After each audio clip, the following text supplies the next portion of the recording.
Hi, എല്ലാവർക്കും നമസ്കാരം. Welcome to chef at home. നമ്മൾ ഇന്ന് ചെയ്യാൻ പോകുന്നത് ഒരു റെസ്റ്റോറൻറ്റ് സ്റ്റൈലിൽ ഒരു രസമാണ്.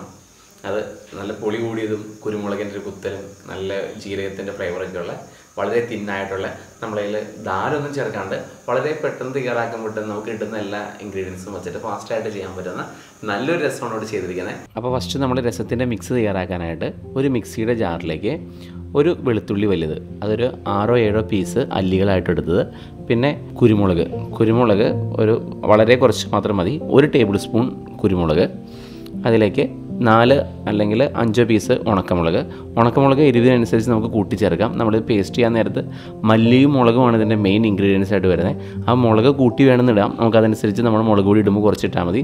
നല്ലൊരു ഭംഗിയിൽ കിടക്കുന്നതിന് 4, 5, 6 ഉണക്കമുളക് ഇടാം. അതിലേക്ക് മല്ലി ഹോളായിട്ടുള്ള ചേർക്കാം. ഇനി അതിലേക്ക് നമ്മൾ ഒരു 5 പീസ് കറിവേപ്പില.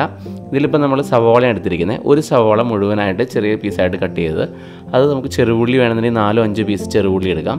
ഇനി അതിലേക്ക് 1 ടീസ്പൂണോളം ജീരകം, ഇത്രയും ചേർത്തിട്ട് നമ്മൾ ജസ്റ്റ് ഒന്ന് മിക്സിയിൽ ക്രഷ് ചെയ്തെടുക്കുകയാണ്. ഒരുപാട് പേസ്റ്റ് ആക്കുന്നില്ല, ഒരു ജസ്റ്റ് 2 തവണ കറക്കിയിട്ട് നമ്മൾ എടുക്കുകയാണ്. രസത്തിൻ്റെ മിക്സ് തയ്യാറായിട്ടുണ്ട്. ഇനി നമ്മളതിൻ്റെ ഫസ്റ്റ് ഇതായിട്ട് നമ്മളതിനെ സോട്ട് ചെയ്യാൻ പോവാണ്. അതിനായിട്ട് നമ്മൾ കോക്കനട്ട് ഓയിലാണ് എടുത്തിരിക്കുന്നത്, ഒരു 3 ടേബിൾ സ്പൂൺ കോക്കനട്ട് ഓയിൽ. അത് ചൂടായതിനു ശേഷം ആദ്യം നമ്മൾ 1 ടീസ്പൂണോളം ഉലുവ പൊട്ടിക്കുന്നുണ്ട്, അതിലേക്ക് 1 ടീസ്പൂണോളം കടുക്.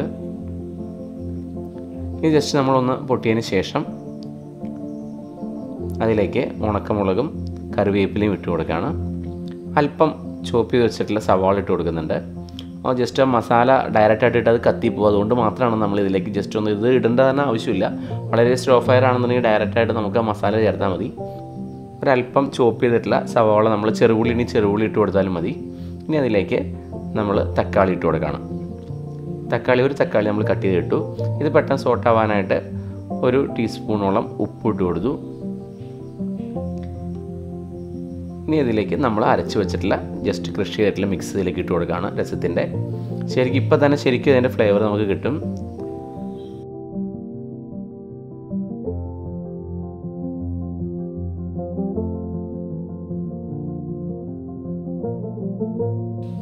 ഇത് നല്ല രീതിയിൽ നമ്മൾ മിക്സ് ചെയ്ത് ശരിക്കും അതിൻ്റെ പച്ചക്കുത്തിലെല്ലാം പോയി. ഇനി ഇതിലേക്ക് നമ്മൾ മസാല ഓരോന്നായിട്ട് ഇട്ട് കൊടുക്കുകയാണ്. ആദ്യം നമ്മൾ മല്ലി ഹോളായിട്ട് ചേർക്കുകയാണെന്നുണ്ടെങ്കിൽ നമുക്കിത് മല്ലിപ്പൊടിയുടെ അളവ് കുറച്ചിട്ടാൽ മതി. ഇപ്പോൾ 2 ടേബിൾ സ്പൂണോളം മല്ലിപ്പൊടി ഇട്ട് കൊടുത്തു, 1 ടേബിൾ സ്പൂണോളം കാശ്മീരി മുളക് പൊടി, 1/2 ടേബിൾ സ്പൂണോളം മഞ്ഞൾപ്പൊടി 1/2 ടേബിൾ സ്പൂണോളം 1/4 ടേബിൾ സ്പൂൺ മതിയാവും മഞ്ഞൾപ്പൊടി. ഇത്രയും ചേർത്തിട്ട് നമ്മൾ നല്ല രീതിയിൽ മിക്സ് ചെയ്യുകയാണ്. ശരിക്കും മസാലക്കുത്തെല്ലാം പോയതിന് ശേഷം അതിലേക്ക് നമ്മൾ 1 ടീസ്പൂണോളം കായം ഇട്ട് കൊടുത്തു. നമ്മൾ ശരിക്കും മിക്സ് ചെയ്യുകയാണ്. അല്പം പുളി, വാളംപുളിയാണ് നമ്മൾ എടുത്തിരിക്കുന്നത്. അത് നേരത്തെ പിഴിഞ്ഞ് വയ്ക്കുകയാണെങ്കിൽ ശരിക്കും കുറച്ച് നേരം ഒരു രസം തയ്യാറാക്കുന്നതിന് മുമ്പ് 1 മണിക്കൂർ മുമ്പൊക്കെ വെള്ളത്തിലിട്ട് വെച്ചാൽ ശരിക്കും കുതിർന്ന് കിട്ടും. ഇപ്പോൾ നമ്മൾ അളവ് കാണിക്കാൻ വേണ്ടിയിട്ട് മാത്രമാണ് ഇപ്പോൾ നമ്മൾ ഈ പുളി എടുത്തിരിക്കുന്നത്. ഈ പുളിവെള്ളം നമ്മൾ അതിലേക്ക് ഒഴിച്ചു കൊടുത്തു. നമ്മൾ വേറെ വെള്ളം ഒഴിച്ചു കൊടുക്കുന്നില്ല, ഈ പുളിവെള്ളമാണ് ആദ്യം നമ്മൾ ഒഴിച്ചു കൊടുക്കുന്നത്.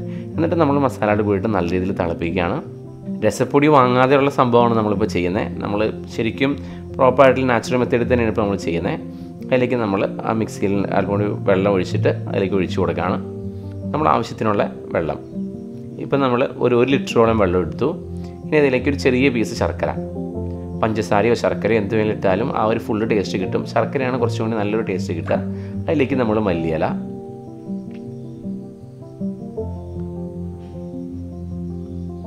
ഇനി അതിലേക്ക് കുരുമുളക് പൊടി അല്പം കൂടി ഇട്ട് കൊടുക്കുന്നുണ്ട്, ജീരകപ്പൊടി ഇട്ട് കൊടുക്കുന്നുണ്ട്, ആവശ്യത്തിന് ഉപ്പിട്ട് കൊടുത്തു. ഒരു 1/2 ടേബിൾ സ്പൂണിൽ ഉപ്പും കൂടി ഇട്ട് കൊടുത്തിട്ടുണ്ട് നമ്മൾ. ഇനി നമ്മളത് തിരിച്ച് തിളപ്പിക്കുകയാണ് രസം. ഇതൊക്കെ നമുക്ക് എന്ത് അസുഖം വന്നാലും ഉപയോഗിക്കാൻ പറ്റുന്ന ഒരു ഇത് തന്നെയാണ്. ഇനി അതിലേക്ക് നമ്മൾ വലിയ പീസായിട്ട് കട്ട് ചെയ്തിട്ടുള്ള തക്കാളി ഒരെണ്ണം കൊടുത്തു. ഇതിലേക്ക് നമുക്ക് വേണമെന്നുണ്ടെങ്കിൽ പരിപ്പ് ഉണ്ടെന്നുണ്ടെങ്കിൽ പരിപ്പ് സാമ്പാർ ഒരു ബോയിൽ ചെയ്ത് ഒഴിക്കാം. അല്പം കട്ടിക്ക് വേണ്ടത് വളരെ തിന്നായിട്ടുള്ള രസമാണ് നമ്മളിപ്പോൾ തയ്യാറാക്കിയിരിക്കുന്നത്. റെഡി ആയിട്ടുണ്ട്. ബോളിലേക്ക് നമ്മൾ ചേഞ്ച് ചെയ്യണം. ശരിക്കും നല്ല ഫ്ലേവറുള്ള നല്ലൊരു രസമാണിത്. നല്ലൊരു മെത്തേഡ് തന്നെയാണിത്. വളരെ സിമ്പിളായിട്ട് ചെയ്യാൻ പറ്റുന്നൊരു മെത്തേഡ്. എല്ലാവരും ഇതേപോലെ ട്രൈ ചെയ്യുക.